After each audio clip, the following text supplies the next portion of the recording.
Thought experiment time, fellas. It's the 40s. You got drafted. Kind of bogus deal, if you ask me.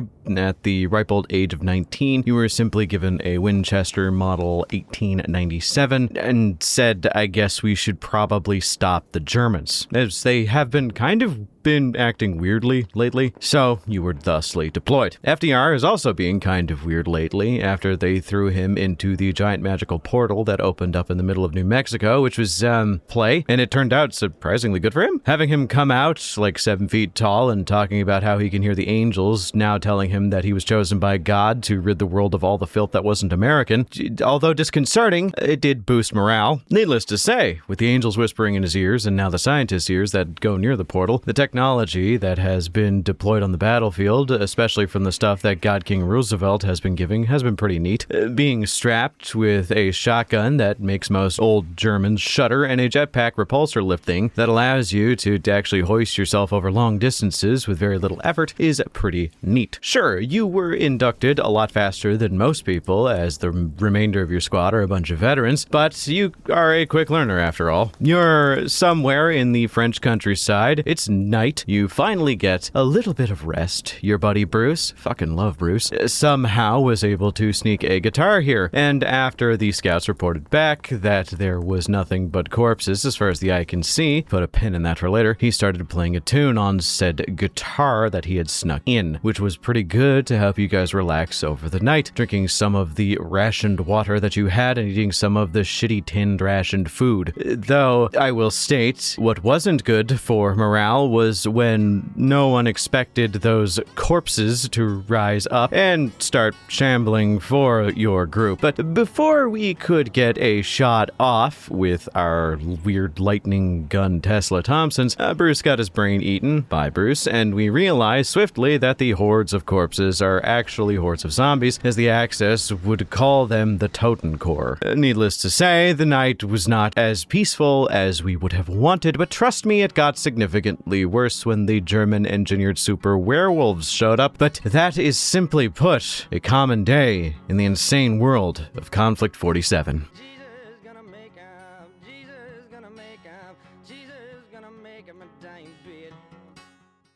Hello everyone, I'm Arthur, and on this channel, we talk about whatever I feel like. I got a simple question for you. Do you like Wolfenstein? Do you like COD zombies? And I mean like early COD zombies, where if I show that funny black and red symbol that is associated with the game World at War, my channel will be struck like a housewife from the 40s who mouthed off a bit too much because her husband was complaining about the werewolves and the bat people. That was a hell of a run-on sentence. But if the answer was yes to either of those, then yeah, congrats, you're probably gonna love Konflikt 47, as it's distinctly going to fall into the category of weird fiction. Thanks to the great people at Warlord Games for kind of keeping me in the loop here, as I've been kind of talking to them about, making a video, and they've been giving me some lore a little bit early. But I am super excited to cover this game, as real talk, I have genuinely been playing a lot of Bolt Action and K47 for the last 3 to 4 months with a single friend. Shout out to that one guy who has been throwing his Canadian army at me, and I have lost almost every single game. Also, side note, the Humber can suck my nuts from the back. But I'm going to cover a brief overview of the lore, the history, and a lot of the key ideas around K47, as well as some of the stuff from the newest supplements, Festung Europa. So if you ever wanted to get the basics before playing, well, I'm kind of an idiot and can only speak and run on sentences that are best described as a little bit pedantic and most of the time funny, which is a positive KD ratio, so I'll take it. But before we get into K47, let's secure the bag, because I got bills to pay, and let's talk about gamer subs.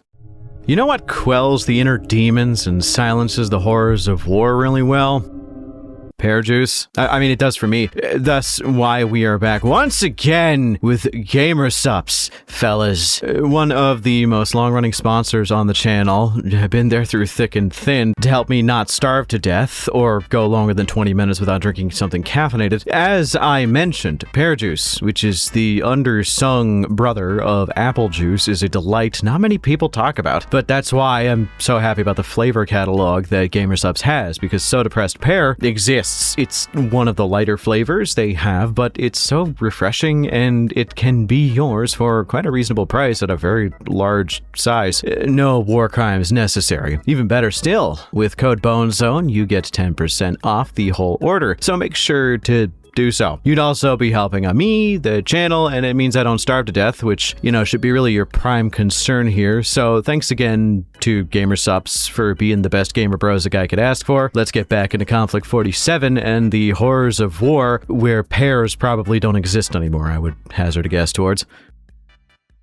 So to understand K47, you gotta understand its roots a little bit in Bolt Action. Basically, Bolt Action is a historical World War II game. Now, that might not sound that special to you, but brother, do you not understand how many of those there are out there? The fact that this is one of the, if not the most popular rule set for historical World War II games, it kind of says a lot there. I have played quite a few of the other games out there, but Bolt Action kind of rises to the top most times because of its fast and fun mechanics, especially the dice bag thing. So with all that being said, Bolt Action doesn't really have lore. It's literally just World War II. That's what we call history, if you didn't know. So as a joke, or just as something they thought was cool, the folks at Warlord Games decided they would add some speculative models to the game. Shout out to the German Panzer VIII, the Maus, which I still think is the heaviest tank in recorded history, that I think only ever had 2 prototypes, and you can in fact play it in the game, but it is a hunk of hot garbage, and I love it. There's also a bunch of stuff, like a bunch of units running around that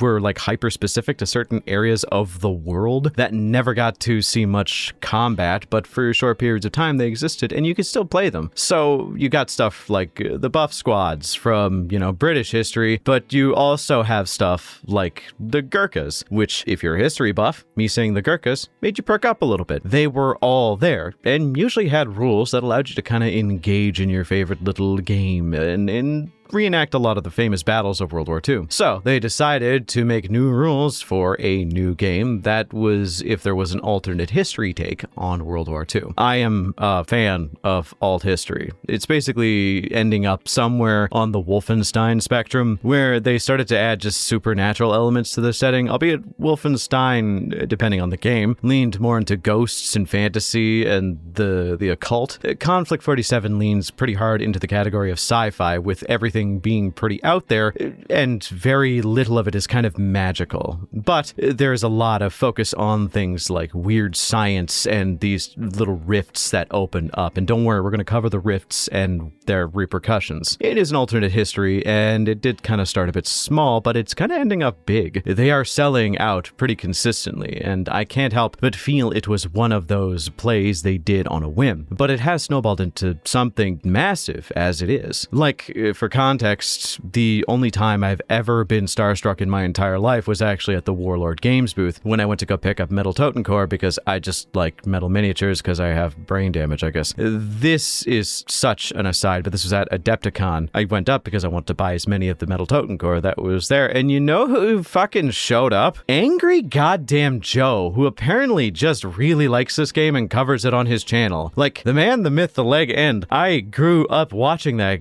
guy with the glasses content, and man, seeing him was a trip. I wanted to go say hi, but he was like doing interviews and recording himself, and I didn't want to be that guy who just went up to talk to him while he was filming, because I know that I hate when people do that to me, because whatever. Me fanboying aside, this is to show that this game does have roots across the entirety of the wargaming spectrum. The game is big, the game is fun, and it's filled with various different factions. I'll get into the basic lore of the setting and the factions in just a second. I just wanted to give this whole backdrop segment as to give you a highlight as to why it's so appealing. The alt history World War II nuts out there, of which I am one of, have been around for a while.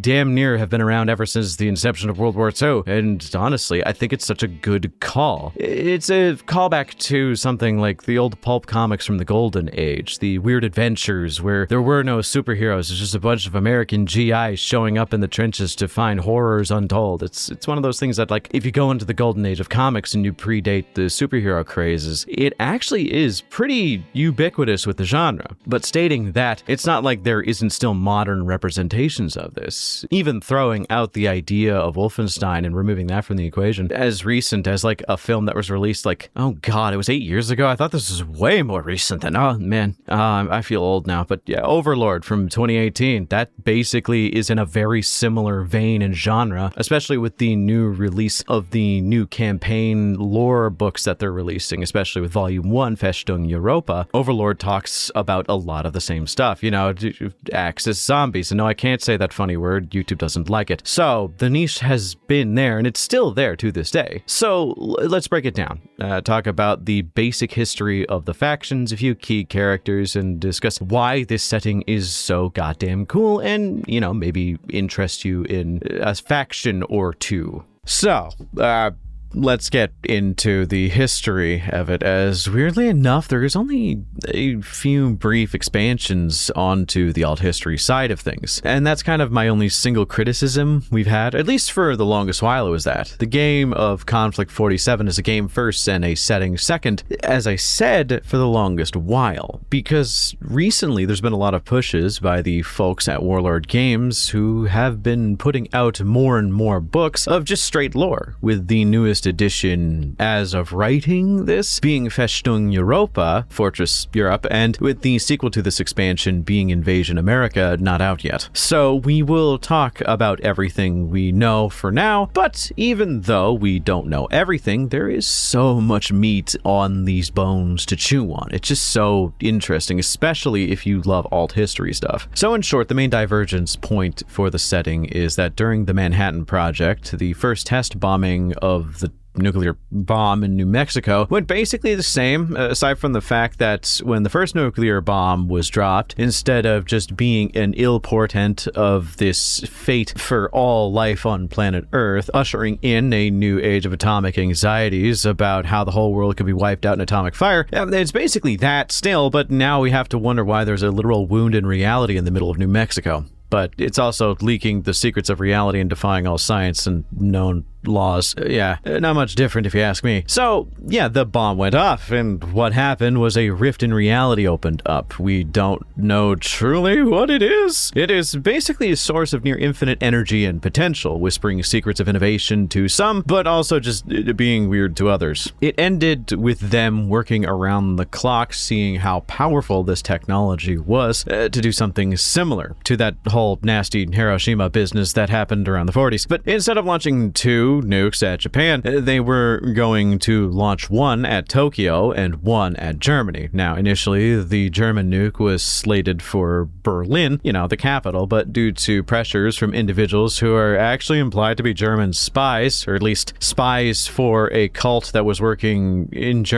we'll get to the Green Vault in a second, the bomb was launched to Dresden instead. As the story goes, the bomb sent off, and the plane going to Tokyo ended up getting shot down around Iwo Jima. Put a pin in this for later. And the one that was going to Dresden ended up making it with very little issue, which is suspicious until we get to the next section. See, the bomb that went off in Dresden was all part of the plan of this very secretive and very private order, a cult known simply as the Green Vault, who had existed for hundreds of years, and think of them as kind of like the European Illuminati, who had kind of always known about the potential of rift energy, or at least the supernatural implications of a rent in reality, and they had wanted America to bomb Dresden in order for another rift to open up, which, congratulations, it did. They ended up taking control of the entirety of Germany relatively quickly, executing the members of the National Socialist Party that had been remaining and taking control.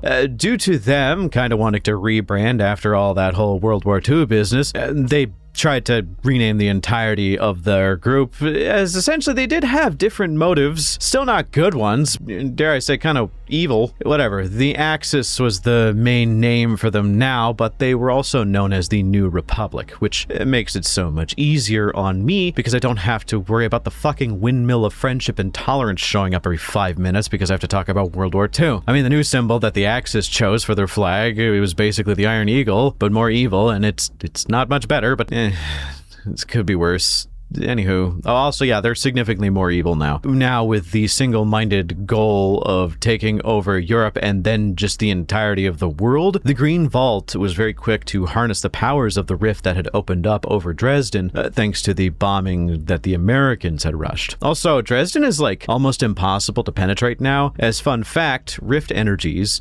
defy nature and all her splendor. So what do I mean by this? Well, say you have a corpse. There is no innervation between the cells, meaning there's no activation, no energy, nothing to kind of revitalize any corpse that is nearby. Once you die, the transmission of energy stops. But for some reason, rift energy causes that to start up again, and you become an unthinking, shambling corpse. And this isn't like science zombies. This is more closely related to like magic zombies from like a fantasy setting where you can cut off their head, they'll still keep moving. It's just you gotta really, really damage them so that the energy is spread out too much to keep them alive and they just stop. We'll talk about this, but this is basically the birthplace of the Totencore, which is a very important aspect to the Axis and their plans of taking over Europe. We will touch upon an individual by the name of Albrecht von Jogling, which I am saying wrong, but I just want to use a shitty German accent because it's fun. It keeps going, it keeps going. The Axis, realizing the importance and ability of rift energy to allow experimentation, unethically started to create their own super soldiers by crossing things like humans, crocodiles, bats, and whatever else they decide to put into like a single guy to make the Nachtjägers, but then they also tried to cross humans with wolves to make the Schreckwölfen, and the list goes on. The Nachtelbahn are pretty cool. They've also got some other weirder stuff, but we'll get there. Infinite energy means power armor, baby, and the Germans kind of thusly created their own series, with starting with the Schwertruppen and then now recently the Stahltruppen, which are kind of the only major Mark II power armor. It's very potent and very Gene Rowe inspired. I really like the very heavy uses of dark grays and blacks on it. It's very intimidating. I like it. But enough about them. What about America? After all this was going down and they were seeing the fruits of their labor turning rotten as the Germans decided to just harness all that power a lot quicker than the Americans did and then, push back way more than you'd expect, they decided to try and learn from the Axis and create their own more ethical rift tech, albeit not by much, initially in the form of repulsor lift jump packs that they would equip on their new Firefly Corps. These are basically jump pack troops that were given these Tesla Thompsons. See, the Allied forces tend to use Tesla weapons just because lightning's cool, I guess, and the Fireflies were a bunch of individuals who would jump pack in with these Tesla rifles and just blast people to pieces. And if you're feeling spicy, which is a pun that I didn't intend to come up with, you'd have one with a flamethrower. That's kind of fun. But on top of that, things started to get weird. See, FDR, the president at the time, dying of polio, asked to see the rift in person for some unknown reason. For an even further unknown and, dare I say, incredibly disconcerting reason, he was asked to be tossed into it. Which, I mean, all things considered, definitely dying of polio is kind of not nearly as cool as being like, hey, I'm going to get torn apart by the endless energies of the cosmos and then potentially have something weird happen. So I guess I could see what he was doing. I mean, I'd do the same thing if there was just suddenly a weird portal that opened up and I was dying of like stage 5 mega cancer. I'd be like, I volunteer, just throw me in, see what happens. Fortunately for America, and unfortunately for the rest of the damn world, FDR kind of came back after being thrown into the portal supercharged and saying he spoke with God, and God was apparently American. Thusly, he proclaimed a new crusade against the Axis, the Japanese, and the communists of Russia, which to Stalin was a bit upsetting considering they were allies at the time, thus redoubling the morale of America and, the allies that were still there, such as with the British Commonwealth. But it kind of made everybody else a little bit uncomfortable, thinking that once the entirety of this World War II business was done, there was going to be some changes that were going around in the pecking order of the world. So they grouped up to take down the Axis, the British Commonwealth, and America, sharing secrets of the rift tech as the Brits were involved in the Manhattan Project, and thus were owed a little bit of it. They weren't given the super soldier stuff because, the Americans were working on the Paragon program in order to make the coolest and bestest guys ever. Think something like a discount Captain America, if you will. But the British, for their efforts, were given the access to that kind of infinite energy and infinite secrets of the cosmos, but they weren't shared with the stuff that the Americans were learning. Thusly, they were creating the Tin Men program. With the aid of Alan Turing, they were able to create incredibly advanced and sophisticated artificial intelligence, thus creating metal bodies for these individuals known as the Tin Men, or just automata. Now, currently, Originally in Mark 1, the twink version, and Mark 2, the twunk version,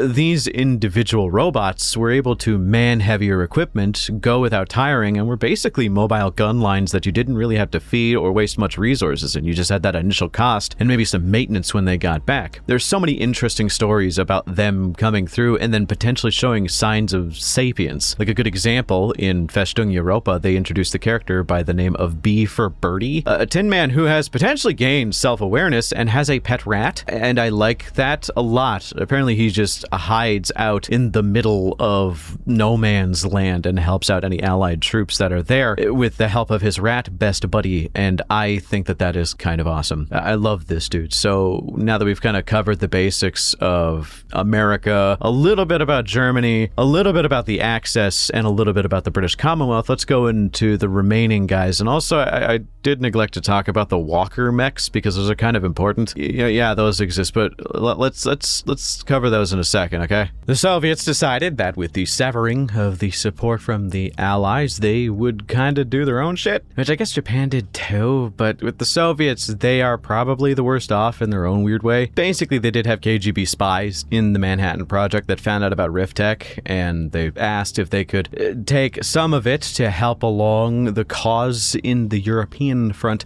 but due to the fact that God King FDR said no commies, that wasn't really allowed. But I will state, they have one solution, and that is theft. They are stealing everything possible and learning how to make it their own. Oh, you make werewolves? The Axis? Well, we make werebears. Fuck you. You want to make weird super demon crocodile bat super soldiers? We do the same, but ours are cooler and, emit an aura of cold that actually creates a mist, and they also kind of look dope as shit. The Soviets are kind of kicking ass through sheer tenacity, which, if my limited understanding of their place in World War II is correct, is not far from the truth of how things actually were. So let's talk about the Empire of Japan, because yes, they cut ties from the Axis, after everything went down, and started up the whole emperor thing again. See, Japan for the longest time was suspected to not have access to a rift, thus putting them a bit behind in the arms race that was going on, as Rift Tech was kind of the next escalation in violence here. But recently it has seemed that new Rift Tech that not even any of the other nations have been able to cook up are starting to appear. Stuff that allows the Japanese to face through walls in a very unnatural way, with the emergence of similar risen corpses as well to those of Dresden in the Shibito that were on Iwo Jima. It's all but confirmed that the plane that went down in Iwo Jima on its way to deliver a nuclear payload to Tokyo might have been partially successful, as it seems a lot of new inventions have been coming out of Iwo Jima, such as power armor, the ghost frame armor, and like a bunch of actual cool shit. Like, you were going to find out most of this in Invasion America, focusing on the conflict between the United States and Japan. Japan releasing a whole mess of new tech and new units, such as literal ninja ghost warrior man, who was back in the day one of the best Walker pilot mechs that they had, testing a new ghost mech that they were going to try and put through walls, but it exploded and sent him to the quote-unquote shinobi space. Basically, he got Dr. Manhattaned. He now is maintained as sort of a ghost that has control over a shitload of rift energy by this cool-ass technological super samurai armor that was made to look like samurai armor specifically to boost morale of the troops around him. He can now shoot lightning out of his palms and create shadow clones out of the rift energy that he's basically made out of. It's kind of dope. But to circle back, yeah, I've mentioned it a bit, but fun fact, there are Walker mechs in the setting, and they are one of the coolest parts. Are you a fan of the American or Western style of mecha, where it's basically just a giant tank with legs? Do you like robot jocks?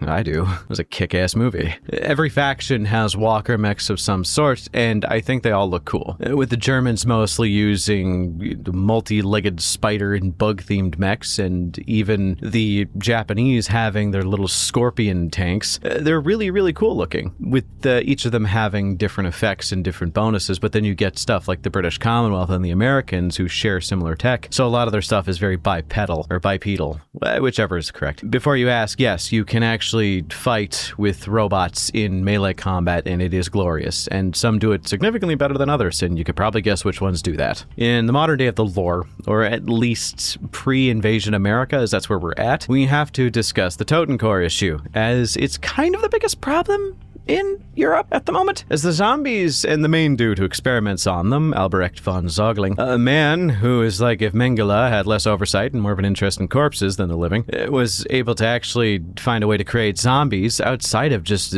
their proximity to the rift. He created this super evil serum that if he injects it into you, it takes only a couple minutes for you to rise up and serve. The effectiveness of the Totencore as morale-destroying troops for the Axis has made them important in the conquering of Europe, with Totenrot platoons being a specialized group of individuals using advanced body armor and special technology in order to control the hordes of zombies, being deployed with specialized walker mechs known as the Noxerer that are able to basically just create more zombies as they go. They're corpse harvesters. So these hordes of dead zombies march through Europe and just sweep through no man's land, and you kind of just leave them there because a bite from them can turn you into a zombie, and the cycle completes itself. This has led to things being a bit desperate across the board, as everything is just throwing desperate measure after desperate measure to deal with someone else's desperate measure. There was a lot of historical precedents which, due to the change in the timeline, have flipped on their heads. America being repelled in some areas that they were able to push straight through, and Russia not being able to make it to Berlin. It's genuinely interesting. I will admit, I'm not a big history buff. I never really was. I always make the joke that when I got into wargaming and Warhammer 40k, I was the purest form of fan. Played the tabletop, thought it was fun, and went from there. Meanwhile, I have a lot of friends like Colin from Pancreas No Work fame that loved the game, but was also a huge history dweeb. I'm not that, but even then, the setting, the stories, and the weirdness of the setting of Konflikt 47 is amazing. I genuinely like it so much, but even from the perspective of a game, dude, this game is so fun. It has a lot of character-filled models with a whole mess of different styles of play. I wasn't joking. I've played like 1 to 2 games every week for like months now, and it's just really, really fun. I play Axis, duh. I love spider tanks and the weird monsters that come with them. But my buddy, who has been playing the British Commonwealth since we started, shout out to him, the Percival he has been bringing can also suck my nuts from the back. That has made the game like super, super enjoyable because they're just such differing playstyles. The game is fun. The models are super affordable in comparison to every other war game out there. And the only criticism I had was the lack of fluff being addressed in the newest book series that's kind of being released with Festung Europa and now Invasion America. There's so many interesting alternative rules in Festung Europa, like the ability to introduce unaligned zombies that are just in your game now patrolling the board. But it is mostly lore about the Totencore and the staging ground of Europe, and an update to everything going on. I didn't even mention the Necro Mobilization Summit, which is, I just really wanted to get that in there. It's this cute little document that's in the middle of the book that talks about how America is dealing with, it's so fun. If you want my opinion, you should give this game a try. If you want an alternative to 40k that's a little less strenuous on the wallet and is also just pretty rapidly developing a community, I think the sculpts are great and there is a lot of flavor for everyone here. So if you play the game or think it's cool, feel free to check the link in the description or the pinned comment. I'm not sponsored by them or anything, though they did send me a few PDFs for free and a few minis here and there. I just want you guys to check them out because I genuinely love their game. But also make sure to let me know in the comments what you think of them and who your favorite faction is. Special thanks to my channel members for supporting me. With your help, I am able to create videos on the topic of things like Konflikt 47 and not fear demonetization as much. So if you want more content like this, then consider becoming a channel member. Thanks once again for watching, but before I go, I do have one final criticism to levy. See, Albrecht von Zogling, cool guy, love his mini. It was a gift from my buddy Mishmash Painting. Also, subscribe to Mishmash Painting. I love the way he looked, loved whatever his rules were. He's a weird spider guy, loved it. He's the old man evil scientist architect, and when you look at him in the book, my god, he looks old as sin. Think kind of Nimdoc from I Have No Mouth and I Must Scream. Cool, right? Well, then I saw that he was like born in 1899, which by the title of the game, you could probably tell means he's not even 50 yet. I don't know, maybe I'm misreading this but I guess acts of evil are kind of bad for the complexion because, sweet lord, does this man need some moisturizer? If that's what he looks like at like 49.